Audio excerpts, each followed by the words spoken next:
Hello tout le monde, bienvenue sur Antipopcast, j'espère que vous allez bien. Salut William. Salut François. Comment ça va ? Ça va et toi ? Ça fait... ça fait plaisir de te revoir aujourd'hui. Bien sûr que ça te fait plaisir. Putain, il est trop con. Aujourd'hui, on a la chance de recevoir Anthony. Salut Anthony. Hello. Salut les gars. Tu viens de loin, d'un autre pays. Je viens de très loin, ouais, d'un autre pays qui s'appelle le Valais, Voilà. Montana. C'est le deuxième valaisan qu'on accueille. Comment ça va ? Bah écoute, ça va bien. Ouais. La route, ça a été. Et puis je suis content d'être là. Merci pour l'invite. Trop bien, bah merci à Mais toi. tu nous honores, merci Oui. d'être là. Ouais. Merci. Anthony, est-ce que tu peux te présenter, s'il te plaît ? Eh ben, je m'appelle Anthony Huignet, j'ai 35 ans. J'ai l'impression d'être dans un casting. Là. J'ai 35 ans. Je suis comédien, réalisateur et puis entre deux tournages, skieur aussi. Donc autodidacte. J'ai pas fait d'école de réalisation, enfin en tant que vidéaste. J'ai pas fait spécialement d'école non plus en tant qu'acteur. J'ai fait des stages intensifs à Paris. Des stages qui durent 1 mois. C'est souvent très intense et on apprend vraiment les bases et plus quoi. Donc, Mais t'as pas fait du tout d'école, du coup, t'allais en venir à ça. J'ai Après, pas fait du tout d'école, enfin j'ai fait l'école obligatoire comme tout le monde. comme tout le monde, comme vous même. aussi. Pas comme tout le monde. Oui, je crois que t'as Toi pas pas, fait, toi. Si, Toi, t'as si, pas j'ai fini. Non, deuxième primaire, c'était fini. Tu sais pas lire ni écrire. Ok, donc multicasquette comme ça. Multicasquette, ouais. Donc réal, acteur. Exact.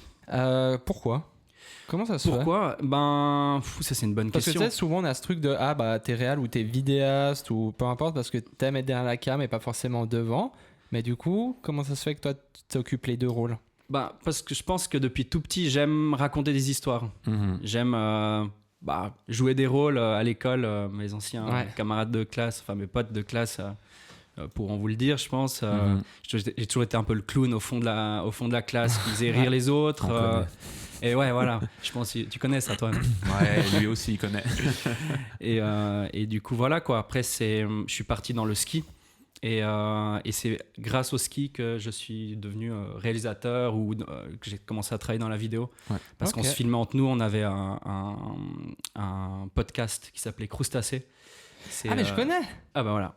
Mais non. Incroyable. Ah mais c'est malade. Ouais. Ah c'est toi. C'est pas moi, on était plusieurs, on Ok. était 4 ou 5 sur ça et on faisait des podcasts régulièrement, on se filmait entre nous, on faisait les clowns devant la caméra, on mélangeait des scènes de films comme OSS 117, ça faisait rire tout le monde et plus on avançait dans les saisons, plus on faisait de vues.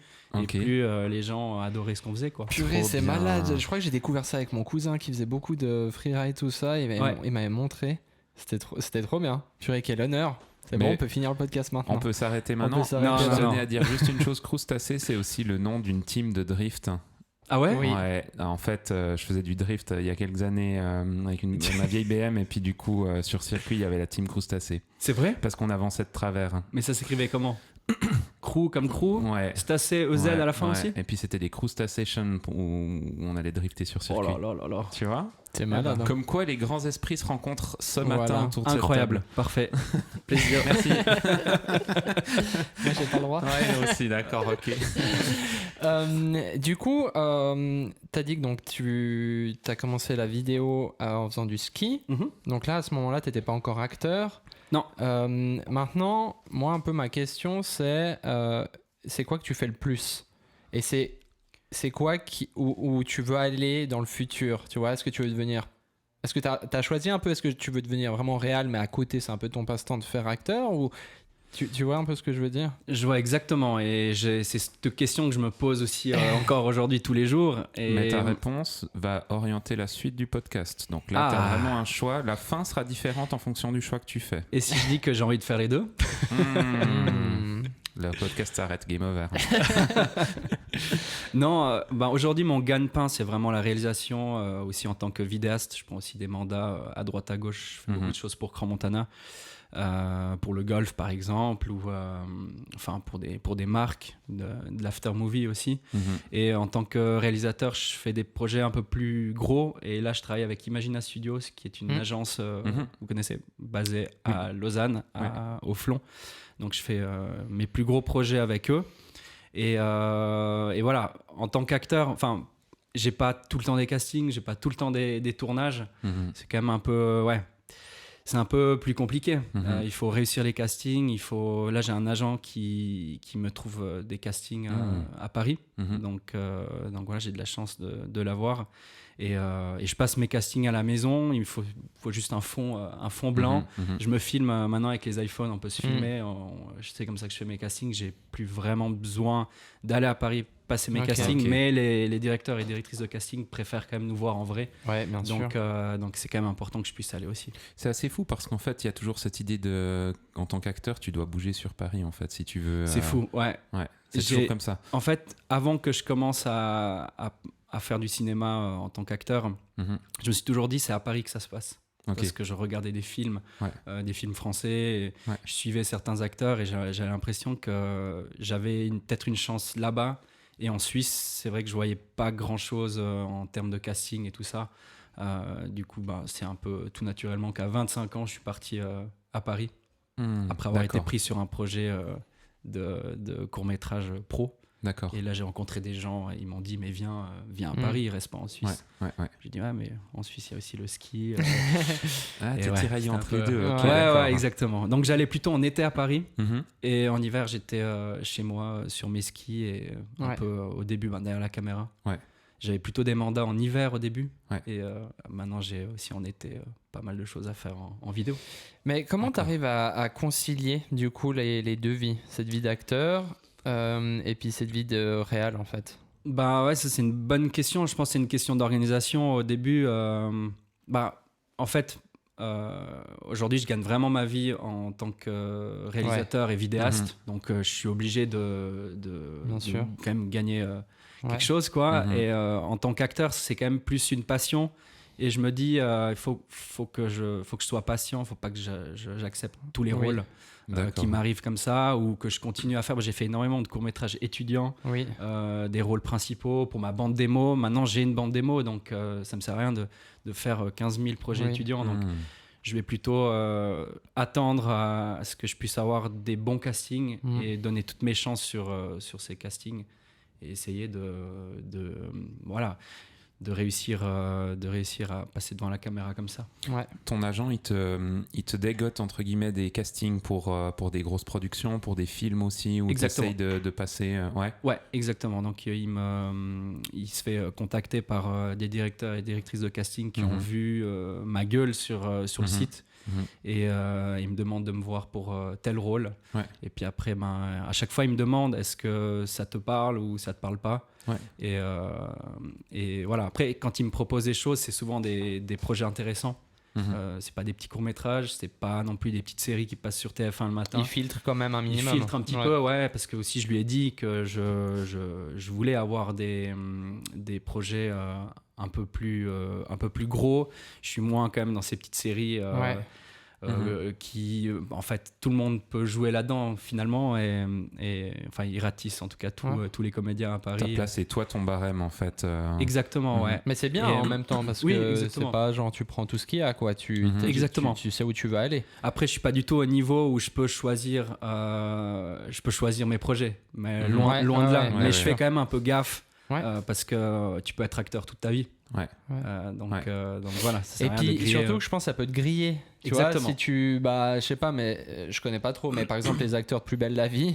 Tu j'ai vois, passé 3 castings pour Plus belle la vie. ouais, mais- Et c'est pas un truc qui me. ouais, qui me- mais tu sais, tu vois que j'ai pas l'impression qu'on les voit dans d'autres productions forcément. Tu vois, j'ai l'impression que suivant ce que tu fais. Alors moi, je suis pas du tout dans ce milieu-là de l'acting, mais j'ai l'impression quand même que tu peux vite te griller. Exactement. C'est clair. En te mettant dans une série ou dans Ouais. enfin voilà. Et puis Ouais. tu te dis maintenant je fais que des téléfilms et puis t'es connu pour ça. Exactement. Moi, c'est ce qui a un peu arrivé. J'ai dit à mon agent, j'étais avec un autre agent avant. Et ce nouvel agent, maintenant, je lui ai dit depuis le début, je lui ai dit Plus belle la vie et tout ça, je veux pas. C'est pas. Moi, ce que je veux faire, c'est des films où il faut vraiment, il faut vraiment travailler le personnage. Ouais. Aussi au niveau du casting, t'es pas un numéro. Bien Il y en sûr. a pas 15 qui ont la même gueule que toi, qui attendent de dire leur texte. Ouais.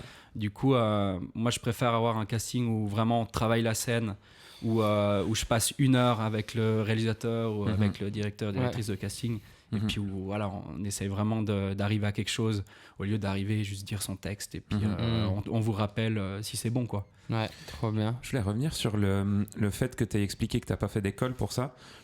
François et moi, on n'a pas non plus fait de formation pour Parfait. notre métier actuel. On a fait d'autres formations avant ça, mais voilà.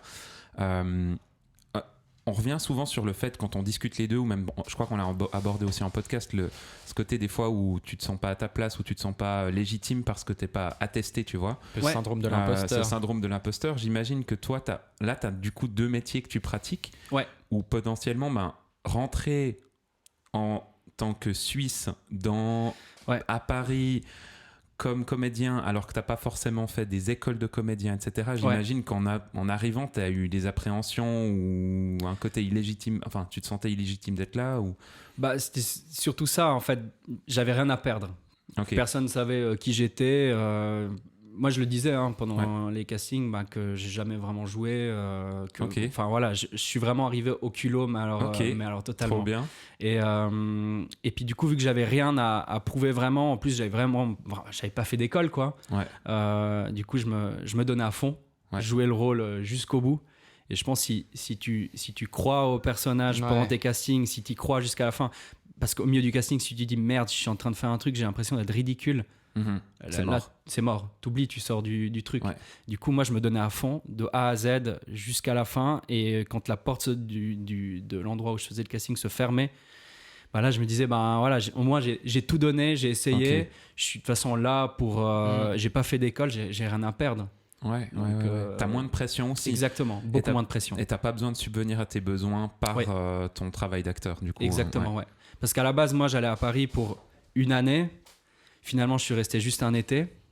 Et je me suis dit, j'essaye, on verra bien. Si ça marche pas, je rentre. Et voilà. Après, pendant ces 3 mois où je suis resté à Paris, le premier été où je suis allé, il y a des petits signes qui m'ont fait comprendre que c'était peut-être un milieu pour moi. J'ai reçu des retours super positifs. Et puis du coup, je me suis dit, c'est peut-être un truc où peut-être que je m'accroche. Et puis, quand tu parles du milieu, est-ce que même le milieu professionnel, on va dire, au-delà des opportunités que tu peux avoir, mais ce milieu professionnel, cette ambiance que tu vas avoir entre comédiens, etc., c'est quelque chose qui, toi, t'a plu, où tu t'es senti bien, ou alors... Parce de l'extérieur... On dit souvent que c'est quand même un monde un peu de requin quand même, et un monde où ça tire à balles réelles, quoi. C'est un monde de requins, mais vraiment. C'est, en fait, moi j'ai mes potes à Paris, ils sont un peu tous dans le milieu. Et c'est vrai que quand tu vas boire des verres avec eux, ils te parlent de tel projet, de tel projet, de tel projet, et t'es là, t'as l'impression d'être une merde. T'as l'impression d'avoir... encore pas réussi des castings, encore t'es pas en train de tourner, eux ils sont en train de tourner. Donc voilà, mais d'un côté c'est bien parce que ça te pousse à y aller et du coup ça reste quand même, ça reste tes potes et c'est super cool de voir des potes aussi qui réussissent. Mais c'est un milieu de requins, il faut s'accrocher et faut y aller un peu comme ça, quoi. Faut pas trop le prendre au sérieux et c'est pour ça aussi que je me dis que l'acting ça reste une passion. J'ai mon job en Suisse en tant que réalisateur, donc voilà. On met beaucoup l'accent depuis le début là sur ce métier d'acteur que tu as. Parce qu'en fait, au final, on a eu des réalisateurs dans ce podcast, on a eu des photographes, des coloristes, tout ça, mais on n'a pas eu d'acteurs encore. Donc c'est pour ça qu'on met aussi l'accent là-dessus. Et puis parce que aussi, j'ai l'impression qu'en Suisse, c'est pas vraiment un domaine qui est hyper développé, ou en tout cas, on sait pas trop. Tu sais, moi, j'ai 2-3 connaissances qui veulent devenir acteurs. Alors ils font des écoles par-ci, par-là. Ils s'informent un peu, mais tu sais, j'ai l'impression que c'est pas hyper développé. Est-ce que toi, tu aurais peut-être des conseils ou à donner à ces plus jeunes ou même plus vieux qui veulent se lancer là-dedans et qui savent pas trop comment faire? En Suisse? C'est des Suisses. C'est des Suisses. Je pense qu'il faut pas avoir peur de tourner des petits courts-métrages les week-ends. faut tourner des courts-métrages entre potes. Et je pense que c'est comme ça que ça marche. Même si c'est pas bon, il n'y a pas besoin de poster. Il n'y a pas besoin de tout poster aujourd'hui. Hein. On peut aussi juste effacer ou garder sur un disque dur. C'est toujours des bons souvenirs si un jour il faut ressortir des dossiers. Et ouais, tourner entre potes, il y a aussi des stages qui se font en Suisse. Donc c'est des stages où tu rencontres aussi des gens qui sont déjà dans le milieu. Il y en a qui n'ont jamais fait de cinéma, mais voilà, c'est toujours des gens que tu rencontres et c'est toujours des contacts. Et ouais, je pense prendre des textes, jouer des petites scènes, il y a plein de manières de faire si on veut vraiment, voilà. Après, il y a des stages d'été, je pense en tant que Suisse, ça vaut la peine de faire des stages à Paris. Il y a énormément de stages, il faut juste bien les choisir parce qu'il y en a tellement. Du coup, voilà. C'est un peu, je pense, c'est un peu ça. Ouais, c'est de pratiquer et puis ok, exactement. C'est comme dans notre métier en fait. Exactement. Le fait de tourner, de shooter un maximum au début, tu fais des petits projets gratuits. Tu fais des fausses pubs, tu tournes des choses, bien sûr. Maintenant, j'ai une question pour toi. Si maintenant on arrive, tu as un budget presque illimité pour faire un film, est-ce que tu préfères je vois arriver. Être devant ou derrière la caméra? Est-ce que tu préfères... Voilà, exactement. On arrive vers toi, on te dit ok Anthony, il y a tant de budget. Est-ce que tu préfères te mettre à la réal ou est-ce que tu préfères être acteur? Tu peux pas choisir les deux. Oh là là. Tu peux très bien te dire ok je me mets réal et puis du coup je choisis des acteurs ou je fais acteur et puis c'est toi qui choisis un réal. C'est pas facile, ça. Non, déjà, il y a plusieurs questions là-dedans. C'est que si par exemple tu choisis acteur, il va falloir que tu me dises qui c'est que tu choisis en tant que réel et vice-versa. Ah, voilà. Je pense aujourd'hui, là, maintenant, réalisateur, parce que j'ai des potes comédiens autour de moi et je pense que là, comme ça, je verrai un potentiel de fou pour faire une comédie ou tourner un truc en Valais. Voilà, comme ça. Je mets ça sur la table comme ça. Moi, j'y pense depuis un moment à réaliser mon propre court-métrage. J'ai fait des petits courts-métrages pour le Nikon Festival, je pense que vous connaissez. Des petits 2 minutes. J'en ai fait 2 et j'ai adoré ça. Et là, j'y pense depuis quelques années à réaliser mon premier court-métrage d'une quinzaine de minutes. Mais j'arrive pas encore à trouver vraiment l'angle, le thème. Je sais que ça se passe en Valais, je sais que voilà. Mais j'ai pas encore... exactement l'idée mais par contre c'est marrant, mais j'ai déjà un peu l'idée de qui c'est que je peux faire jouer parce que voilà, passer des potes. Mais alors du coup c'est plus tes potes, tu penses pas tout d'un coup à un acteur que t'aimerais diriger ou comme ça? Non, alors là, ça serait plus des potes. Je pense pour un premier gros court-métrage. Non, mais là, je te donne budget limité. Hein. Budget limité. C'est long métrage, tu fais une trilogie, tu fais tout ce que tu veux. Il faut commencer par faire un bon court-métrage. Il reste, c'est bien, il est très bien, c'est valaisant. Moi, j'aurais dit tout de suite derrière la caméra et Gérard Depardieu. Ah ouais? Tu le sais, ça? Oui.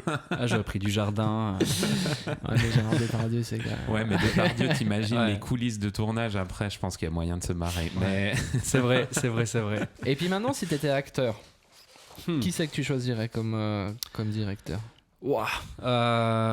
Cédric Clapiche, moi j'aime bien ce qu'il fait. C'est dur à dire. J'ai l'impression qu'il y a des nouveaux qui arrivent un peu de partout. Il y a des bandes annonces qui sortent, surtout en France. Tu vois passer des trucs hyper bien, des jeunes réalisateurs qui débarquent de nulle part. Enfin, de nulle part, ils ont certainement fait des courts-métrages avant, mais ils font leur premier long-métrage. Qui sont super bien réalisés, hyper pro et avec déjà des castings hyper intéressants, quoi. Merci pour ces réponses. Merci. C'était bien, j'ai bien aimé ta phrase. On pourrait aller plus loin en disant la même chose, mais il y a une fourmi qui te suit tout le long et qui te gratte le dos. Ça, c'est pour ceux, c'est une inside joke pour ceux qui ont vu les précédents podcasts. Voilà. Maintenant, j'aimerais juste qu'on s'oriente un peu plus sur tout ce qui est réel. William m'avait dit que tu avais tourné du coup une réalisation aussi à la pellicule. Exactement, ouais. Donc, je sais que ça redevient entre guillemets à la mode. Ouais. Tu vois, ce truc de. Mais même en photo, l'argentique maintenant, Ouais, il y j'ai a tout le monde qui l'impression, fait ouais. de l'argentique. Ah, c'est vrai. Il y a de plus en plus de réals ou de vidéastes qui veulent le tourner en film, etc. C'était quoi ce projet? Tu peux un peu nous en parler? C'était un projet. En fait, je me suis réveillé une nuit avec une idée. Ok. Parce que je travaillais à 50. J'avais peur jusqu'à ce qu'ils aient une idée, mais c'est pas grave. Je travaillais pour les remontées mécaniques de Crans Montana, donc je faisais le contenu pour eux, donc en interne, j'étais à 50% chez eux. Et mon but, c'était de faire création de contenu, des vidéos, que ce soit du petit reel à la pub télé, quoi. Et là, ça faisait un moment qu'on tournait en rond, on faisait des trucs cool pour les réseaux, bon, voilà. Et je suis arrivé sur cette idée de spot publicitaire pour les forfaits. Donc, à Crans Montana, c'est des forfaits comme EasyJet. Plus tu t'y prends tôt, moins tu payeras cher ton forfait. Du coup, c'est des prix évolutifs. Et j'ai voulu faire un spot publicitaire pour la télé qui parle de ça. Et j'ai réfléchi à un peu un scénario qui parle d'évolution. Et Crans Montana, ça a une sacrée histoire. Oui. Du coup, je me suis dit, il faudrait que je refasse des scènes dans les années 70. Ouais, trop bien. Donc, des scènes qui se passent sur Là, ça se passe sur une terrasse. Et il y a une deuxième scène aussi sur les pistes. Donc, ça skie en godille avec des vieux skis d'époque. Ouais, trop bien. Et je me suis dit, l'évolution, on va la ressentir dans le spot quand le skieur moderne va dépasser le skieur d'époque. Ouais. Donc, il y a une espèce de saut dans le temps. Donc, on passe de la 16 à de la raid. On a tourné en raid le reste. Et du coup, on a une espèce de format il y a aussi un peu le format qui change au moment où le skieur dépasse. Ouais. Et aussi la qualité de l'image qui change. Ouais. Et la musique aussi qui évolue. Donc, j'ai voulu amener un peu l'évolution comme ça. Et ça m'a pris quand même 6 mois juste pour trouver tous les skis et les costumes. Si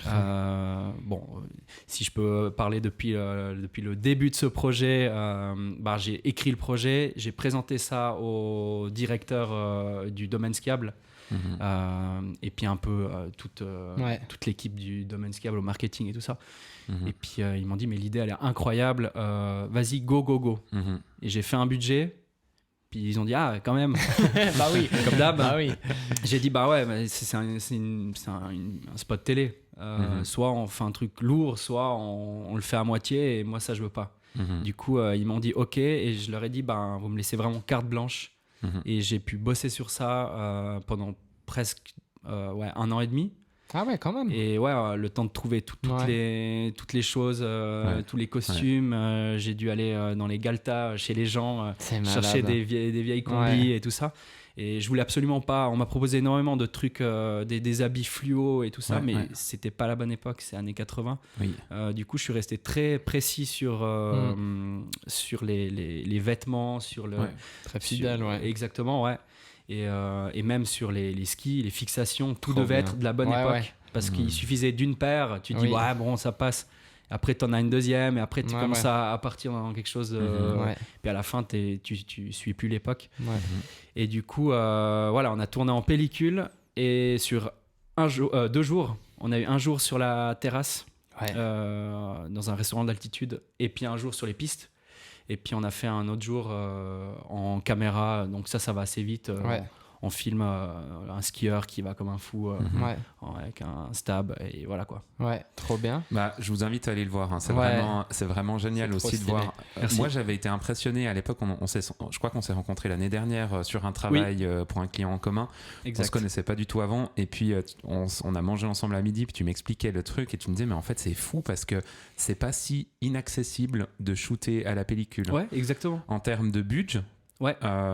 C'est pas fou du tout. Et puis tu as eu un opérateur qui est venu avec une caméra que tu as louée, je crois, sur Zurich ou quelque chose comme ça. Ouais, on a loué chez Cinegrel à Zurich. C'est une Harry, une 16. Et en fait, moi, je travaille beaucoup avec Thibaut Felet qui bossait chez Imagina Studio. Et lui, il est quand même assez... Enfin, il connaît bien le matos. Lui, c'est un peu... il a un peu ce côté geek où il connaît bien les caméras. Et lui, c'est ce genre de projet en or, quoi. Du coup, on allait faire les tests caméra à Zurich. Il fallait choisir la pellicule aussi en fonction des lumières hyper hautes, des hautes lumières avec la neige et tout ça. Ouais, bien sûr. Du coup, voilà, c'était une expérience franchement franchement de fou. On a fait toute une journée à Zurich pour choisir aussi l'objectif. Et voilà. Et moi, je voulais vraiment avoir un peu ce côté vintage. On aurait pu tourner avec une caméra moderne Bien et sûr. mettre un effet, mais c'est exactement ce que je voulais pas. Et puis tu le vois au final. Oui. Exactement. Ça se ressent, Ça se l'image, elle ressent, vit. oui, ouais, exactement. Purée, c'est ouf. C'est trop stylé. Ouais. Ah, On c'est cool. le trouve encore ce spot. Bien sûr. Quand on en avait discuté, on avait Ouais. regardé avec François Ouais, derrière. trop bien. C'était trop bien, quoi. Je trouve. Ouais, c'est En fait, cool. ce qui est génial, c'est que quand tu shootes à l'argentique réellement Oui. et que tu mets pas un effet, tu as quelque chose de réel. Tu as quelque chose Exactement. de réellement beau avec une esthétique de l'époque. Et c'est pas, c'est pas Exactement. cartoonesque, en fait, comme si maintenant on mettait un Exactement. effet sur un appareil numérique où ça Ouais. va un peu te faker un faux flou. Exactement. Ouais. Ouais. Ouais. Non, c'était quand même. Et puis, j'avais besoin d'un retour ouais, sur, bah oui. sur le tournage. Et j'ai dit à Thibaut, mais comment on fait Mhm. je te fais confiance. Je fais super confiance à Thibaut. Mhm. Il est tellement talentueux. Mhm. Je bosse très, très souvent avec lui sur les gros projets, Ouais. quoi. Mhm. Et il me dit non, t'inquiète, il y a un système, c'est pas un geek, hein, Ouais. mais après, bon, il a pas inventé, mais Ouais. il m'a dit tu peux mettre une petite caméra qui filme dans Mais l'œillet. non.